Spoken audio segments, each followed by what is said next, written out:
Hello mysterious army, I hope you all are doing fine. दोस्तों, आज हम अपनी इस वीडियो में कवर करने वाले हैं 2019 में आई मूवी द कर्ज ऑफ ला llorona के बारे में, जिसको हम द कर्ज ऑफ वीपिंग लेडी भी कहते हैं।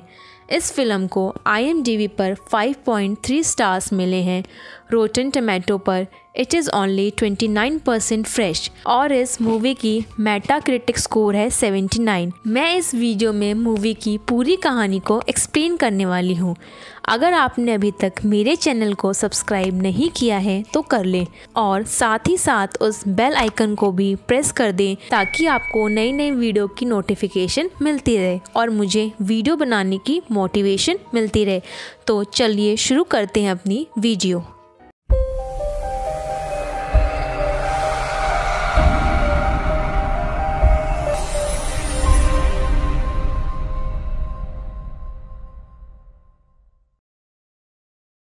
इस मूवी की शुरुआत सन 1673 के मेक्सिको से होती है, जहां एक औरत, उसके 2 बच्चे और पति को दिखाया जाता है, जिसमें वो लोग बहुत खुश नज़र आते हैं।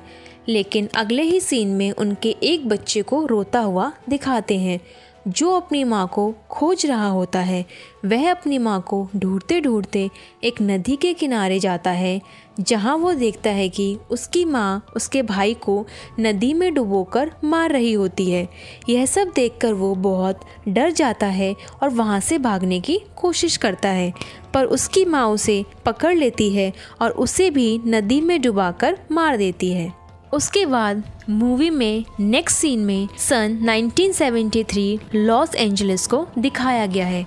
इस सीन में एना नाम की औरत को दिखाया जाता है, जो एक सिंगल मदर होती है और अपने 2 बच्चे क्रिस और समांथा के साथ रहती है।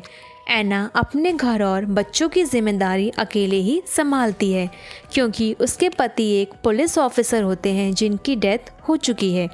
इसके अलावा एना डिपार्टमेंट ऑफ सोशल सर्विसेज में भी काम करती है। इस डिपार्टमेंट का काम यह देखना होता है कि पेरेंट्स अपने बच्चों का पालन पोषण ठीक तरीके से कर रहे हैं या नहीं। इसके बाद एना को ऑफिस में यह पता चलता है कि पैट्रिशिया नाम की औरत और उसके बच्चों का केस उसकी कलीग को दिया जा रहा है, जो पिछले 4 साल से हैना ही हैंडल कर रही होती है। यह बात एना को बिल्कुल पसंद नहीं आती। तब एना के बॉस उसे समझाते हैं कि एना, तुम्हारे पास काम का ऑलरेडी बहुत बर्डन है और तुम्हें अपने बच्चों का ख्याल अकेले ही रखना पड़ता है। बस इसी वजह से तुम्हारा केस किसी और को दिया जा रहा है। मगर फिर भी एना इस बात पर एग्री नहीं होती। वह कहती है कि मैं पैट्रिशिया को बहुत अच्छे से जानती हूँ और उसके बच्चों को मैंने अपनी आंखों के सामने बड़ा होते हुए देखा है। वह कहती है कि मेरे अलावा पैट्रिशिया का केस कोई और अच्छे से हैंडल नहीं कर सकता।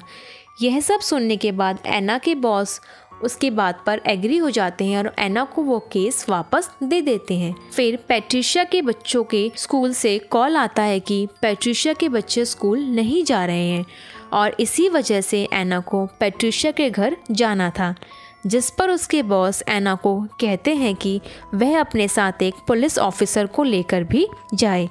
और फिर एना एक पुलिस ऑफिसर को लेके उसके घर पहुंच जाती है।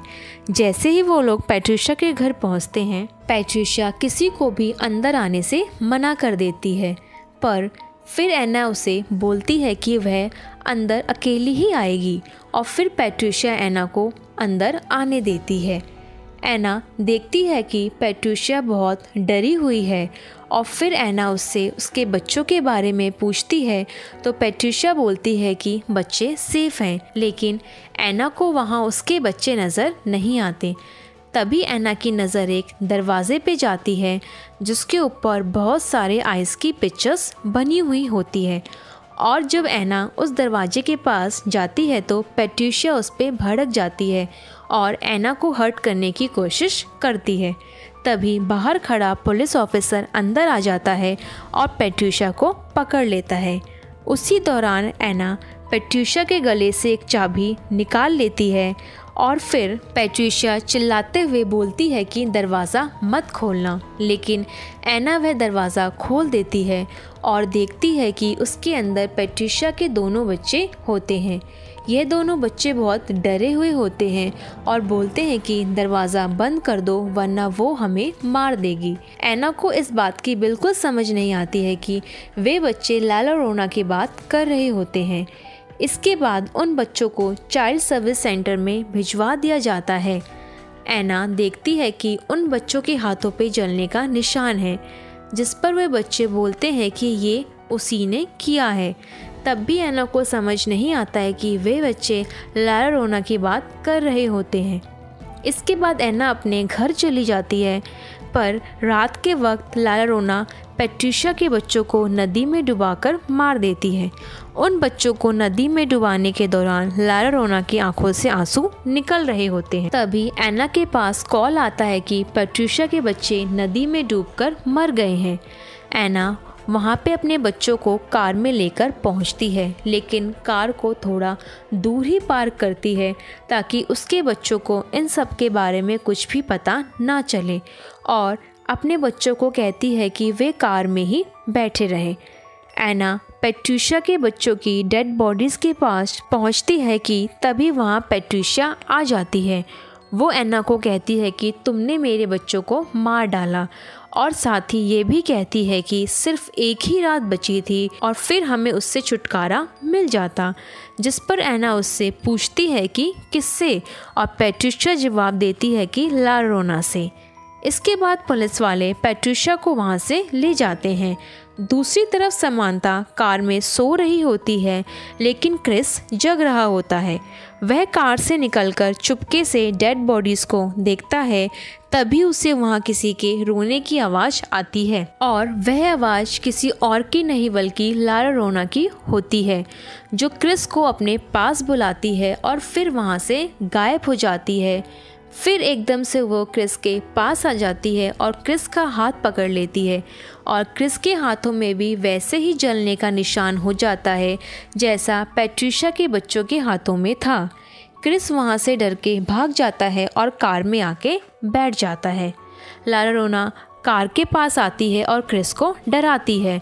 ला llorona कार के अंदर आने की भी कोशिश करती है, लेकिन समांथा को कुछ भी समझ में नहीं आता। तभी वहाँ एना आती है और उन्हें लेकर घर चली जाती है। नेक्स्ट मॉर्निंग एना चर्च जाती है, और चर्च के बाहर उसे एक रिच डॉक्टर जिनका नाम राफेल एलोवेरा होता है वह खड़े होते हैं। वह अपने जादुई मंत्रों की वजह से लोगों का ट्रीटमेंट कर रहे होते हैं, जिससे लोग ठीक भी हो जाते हैं। एना चर्च में फादर से ला llorona के बारे में पूछती है। फिर फादर उसे ला llorona के बारे में बताते हैं। फादर बताते हैं कि यह कहानी एक बहुत ही खूबसूरत स्त्री की है जिसका नाम मरिया था। उसके शहर में रहने वाला हर नौजवान मरिया पर फिदा था। एक दिन बाज़ार में मरिया को एक नौजवान मिला जो मरिया को देखते ही उसकी खूबसूरती पे मोहित हो गया, और उसने मरिया के सामने शादी का प्रस्ताव रखा। मरिया को भी वह व्यक्ति बहुत पसंद आया और दोनों ने जल्द ही शादी करके एक खुशहाल जीवन बिताना शुरू कर दिया। मरिया और उसका पति अपने निजी जीवन में बहुत खुश रहते थे, और ऐसे ही उनके दिन गुजरते गए। फिर उनके 2 बेटे हुए। एक दिन मरिया के पति को काम के सिलसिले में किसी दूसरे शहर में जाना पड़ा, और फिर कभी उसका पति वापस नहीं लौटा। मरिया बहुत दिनों तक अपने पति का इंतज़ार करती रही और रो रो कर अपना बुरा हाल कर लिया। फिर एक दिन मरिया को पता चलता है कि उसके पति ने किसी दूसरी खूबसूरत लड़की से शादी कर ली है। यह सब जानने के बाद मरिया पूरी तरह से टूट जाती है, और गुस्से में आकर मरिया यह फैसला लेती है कि वह अपने पति की आखिरी निशानी यानी अपने दोनों बच्चों को भी ख़त्म कर देगी। यह फैसला वह प्रतिशोध की भावना से लेती है, क्योंकि उसका पति अपने बच्चों से बेहद प्यार करता था।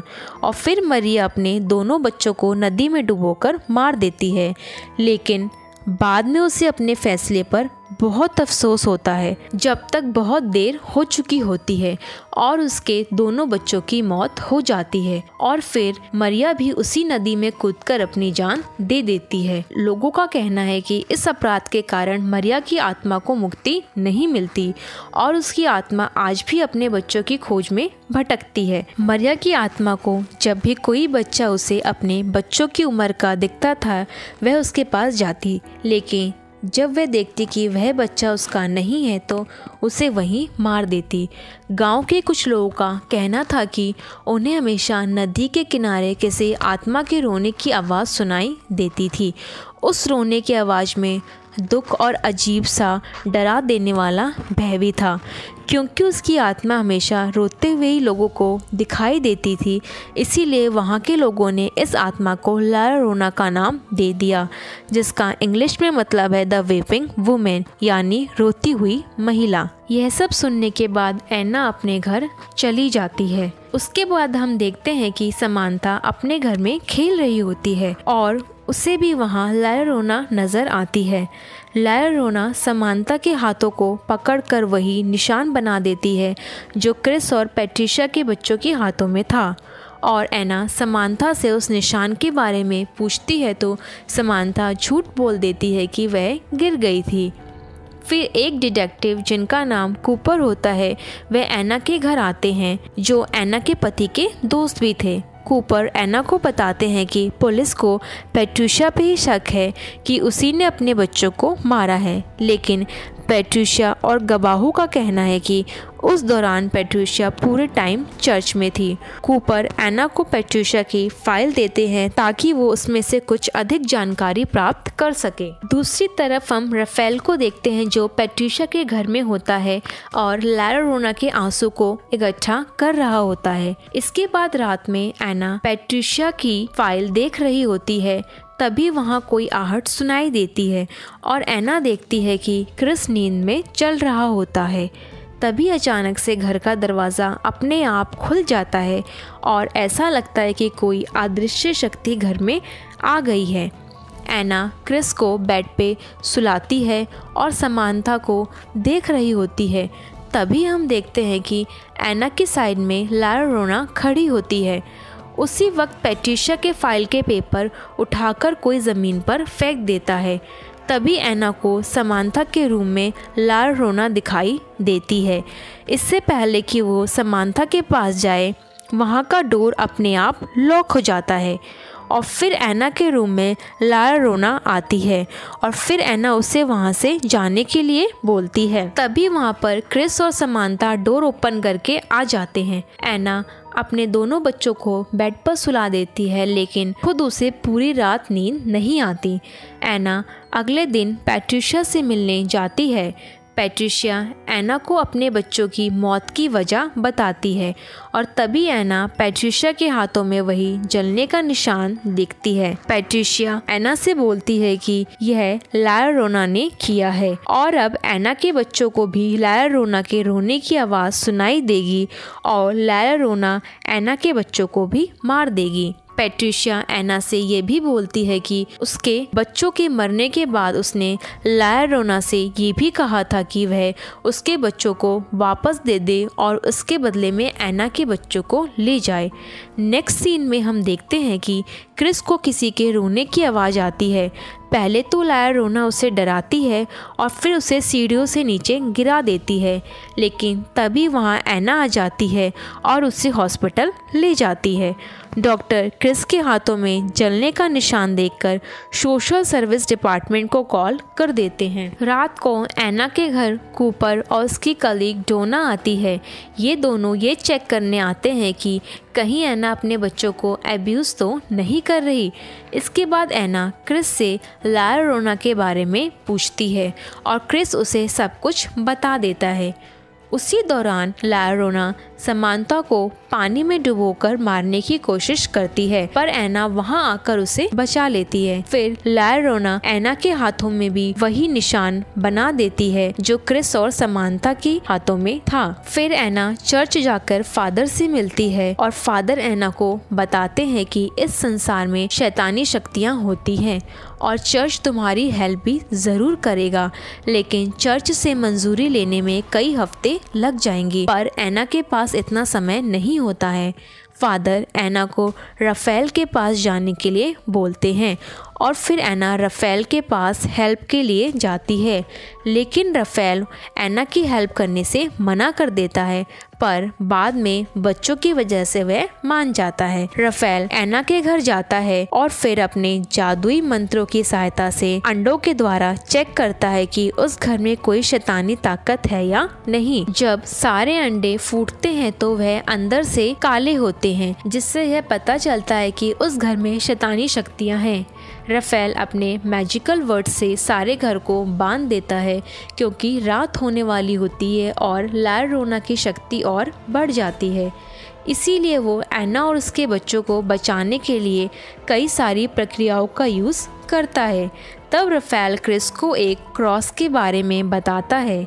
यह क्रॉस फायर ट्री से बना हुआ होता है, क्योंकि जब ला llorona अपने बच्चों को नदी में डुबोकर मार रही होती है, तब फायर ट्रीज ने ही उसे देखा था और वो फायर ट्रीज उस वक्त रो रहे थे। ये फायर ट्रीज उसके गुनाहों का इकलौता सबूत हैं, इसीलिए ला llorona की शक्ति उसके आगे कम पड़ जाती है। राफेल बताते हैं कि यह एक बहुत पावरफुल शैतान है और हम सबको इसके साथ मिलके लड़ना पड़ेगा। फिर राफेल ला llorona के आंसुओं को इकट्ठा करते हैं और उसका शुद्धिकरण करते हैं, ताकि उसको उसी के खिलाफ इस्तेमाल कर सके। फिर जैसे ही रात होती है, उन लोगों को ला llorona के आने का संकेत मिलता है। फिर राफेल एना और उसके दोनों बच्चों को कैंडल से घिरे एक सर्कल में बैठा देते हैं। ला llorona बच्चों को ढूंढते हुए घर के अंदर पहुंचती है। तभी ला llorona की अचानक चीख से हवा की एक वेव आती है और सारी कैंडल्स बुझा देती है। सबसे पहले ला llorona एना पर अटैक करती है और फिर वह क्रिस पर अटैक करती है और क्रिस को खींचते हुए घर के बाहर ले जाती है। तभी राफेल क्रिस को पकड़ता है और ला llorona के फेस पर उसका शुद्ध किया हुआ आंसू फेंकता है। ला llorona उस आंसू से जलने लगती है, लेकिन पूरी तरह से खत्म नहीं होती। तभी राफेल दरवाजे पर फायर ट्री से बीच की रेखा बना देता है और इस रेखा को पार करके वो घर के अंदर नहीं आ पाती। और तभी ला llorona घर के पीछे के दरवाजे को खोलने की कोशिश करती है और फिर सभी लोग भागकर घर के पीछे के दरवाजे को बंद करने में लग जाते हैं। लेकिन यह सब ला llorona का बिछाया हुआ एक जाल था, ताकि सबका ध्यान पीछे के दरवाजे की तरफ आ जाए। फिर ला llorona समांथा को उसकी डॉल के सहारे से उसको घर से बाहर निकालने की कोशिश करती है। समांथा को दरवाजे के बाहर उसकी डॉल नज़र आती है, लेकिन वह इस बात का भी पूरा ध्यान रखती है कि वह बीजों की रेखा को पार ना कर सके। तभी वहाँ पर एना पहुँचती है और समांथा को डॉल लेने से मना कर देती है और भागकर उसके पास पहुंचती है, लेकिन समांथा के हाथों में उसकी डॉल लग जाती है। जब वह डॉल को अंदर की तरफ खींच रही होती है तो बीचों की वह रेखा टूट जाती है और इसी दौरान ला llorona समांथा को बाहर खींच लेती है और दरवाज़ा अपने आप बंद हो जाता है। ला llorona समांथा को पानी में डुबोकर मारने की कोशिश करती है, लेकिन तभी वहाँ एना पहुँच जाती है और वह भी पानी में कूद जाती है। जैसे ही एना समांथा को बचाने की कोशिश करती है, ला llorona उस पर भी अटैक कर देती है और उसे मारने की कोशिश करती है। तभी राफेल उस स्विमिंग पूल के पूरे पानी को पवित्र कर देता है, जिस कारण ला llorona को वह पुल छोड़कर जाना पड़ता है और समांथा और एना दोनों की जान बच जाती है। तभी हम देखते हैं कि एना के हाथों में ला llorona का लॉकेट आ जाता है। यह लॉकेट ला llorona को उसके बच्चों ने दिया हुआ होता है। वहीं दूसरी तरफ समांथा बार बार घर से बाहर जाने की कोशिश करती है। तब राफेल एना को बताता है कि ला llorona समांथा के ऊपर हावी हो चुकी है और अब जब भी ला llorona समांथा को बुलाएगी तो वह फौरन उसकी तरफ चल पड़ेगी। राफेल एना से ये भी बोलता है कि जब तक ला llorona से हमारा पीछा नहीं छूटता, हमें इन बच्चों की हिफाजत करनी पड़ेगी। नेक्स्ट सीन में एना अपने बच्चों को कपबोर्ड में उसी तरह से बंद कर देती है जैसे पैट्रिशिया ने अपने बच्चों को किया था। दूसरी तरफ हम देखते हैं कि ला llorona अब भी घर के बाहर बच्चों का वेट कर रही होती है। वहीं दूसरी तरफ एक औरत दरवाज़ा खोलकर उन बीचों की रेखा को क्रॉस करते हुए बच्चों के पास पहुंचती है। यह औरत कोई और नहीं बल्कि पैट्रिशिया ही होती है, जो यह सोचती है कि अगर उसने एना के बच्चों को ला llorona को दे दिया तो उसके बच्चे उसे वापस मिल जाएंगे। जब राफेल पैट्रिशिया को रोकने की कोशिश करता है तो वह उसे शूट कर देती है और उन बीचों की रेखा को तोड़ देती है और तभी ला llorona घर के अंदर आ जाती है। सबसे पहले वह एना पर अटैक करती है और एना को उठाकर बेसमेंट में फेंक देती है और डोर लॉक हो जाता है। फिर ला llorona घर के सारे दरवाजे बंद कर देती है ताकि बच्चे कहीं भाग ना पाएं। इसी दौरान क्रिस ला llorona के लॉकेट को उठाकर समांथा के साथ ऊपर की ओर भागता है। क्रिस और समांथा एक रूम में जाकर छुप जाते हैं और फिर ला llorona भी वहां पहुंच जाती है। ला llorona क्रिस और समांथा को मारने ही वाली होती है कि तभी क्रिस उसे वो लॉकेट दिखा देता है और वो लॉकेट देखते ही ला llorona एक नॉर्मल औरत में बदल जाती है और फिर ला llorona क्रिस को अपने बच्चों की तरह छूकर रोती है। दूसरी तरफ पैट्रिशिया को अपनी गलती का एहसास होता है और एना को बेसमेंट का लॉक तोड़कर वहां से बाहर निकालती है। एना ऊपर की तरफ अपने बच्चों के पास भागती है और राफेल भी उसके पीछे भागता है। तब हम देखते हैं कि जब ला llorona क्रिस को पकड़कर रो रही होती है तभी उसके पीछे रखे हुए आईने से कपड़ा हट जाता है और जैसे ही ला llorona खुद को शीशे में देखती है तो वह शीशा टूट जाता है और वापस से वह एक शैतान का रूप ले लेती है। ला llorona राफेल को हवा में उठाकर फेंक देती है और तभी वहाँ एना आ जाती है और फिर क्रिस और समांथा भागकर एना के पास आ जाते हैं। ला llorona एना, समांथा और क्रिस को मारने के लिए उनकी तरफ जाती है, लेकिन तभी राफेल वहाँ पे क्रॉस फायर ट्री को उसके पास फेंक देता है। एना उस लकड़ी को उठाकर ला llorona के सीने में डाल देती है। उस क्रॉस की वजह से ला llorona ख़त्म हो जाती है और सब कुछ पहले की तरह नॉर्मल हो जाता है और मूवी भी यहीं एंड हो जाती है। तो आप लोगों को ये मूवी कैसी लगी कमेंट में ज़रूर बताइए और मेरे चैनल को शेयर और सब्सक्राइब ज़रूर करिए। तो मिलते हैं फिर अपनी नेक्स्ट वीडियो में। Till then, God bless you all.